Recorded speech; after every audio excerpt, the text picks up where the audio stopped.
Hey guys, so today we are going to take a crack at the new Anastasia Beverly Hills Riviera palette. I am beyond excited to play with this. When I posted pictures, it actually did these colors absolutely no justice. But I mean, look how beautiful this palette is. Even the front of it just has like a really neat like quirkiness to it. It's supposed to be, like nautical themed. So I think that's really cool. Something I wanted to do a little different today is I wanted to do a quick skin prep. So before I started filming, I did wash my face. I did moisturize. If you want to know what I used, it was the Ulla Hendrickson African Tea Foam Cleanser.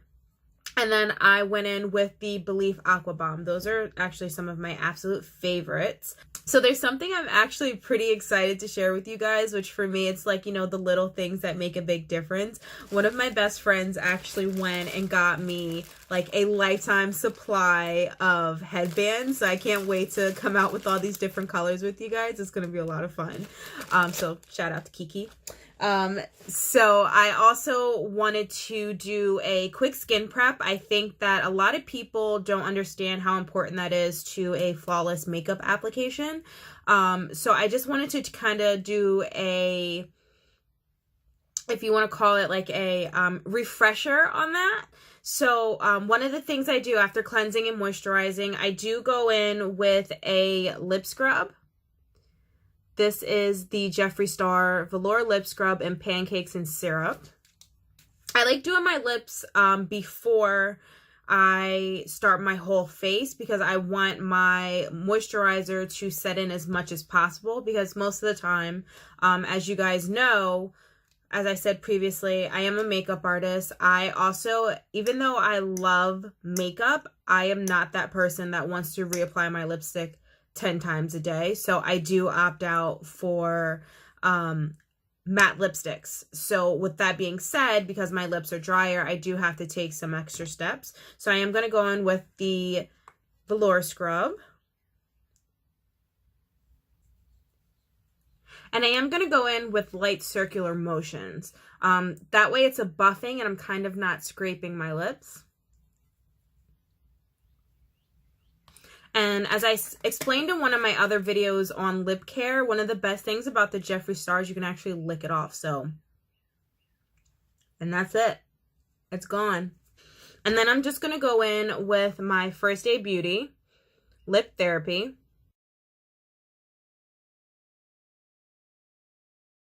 All right, and now that that's done, we can finally move on to our face. All right, guys, I hope you're ready because I am super, super excited for this. See you in a few.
I really hope you guys enjoyed that tutorial I did with the Riviera palette. Let me know what you think. Let me know what other looks you might like or what other palettes you're interested in. I had so much fun playing with this. I can't wait to see what else I can get out of it. And maybe we get to play a little bit more. Have a good one, guys. Enjoy. Bye.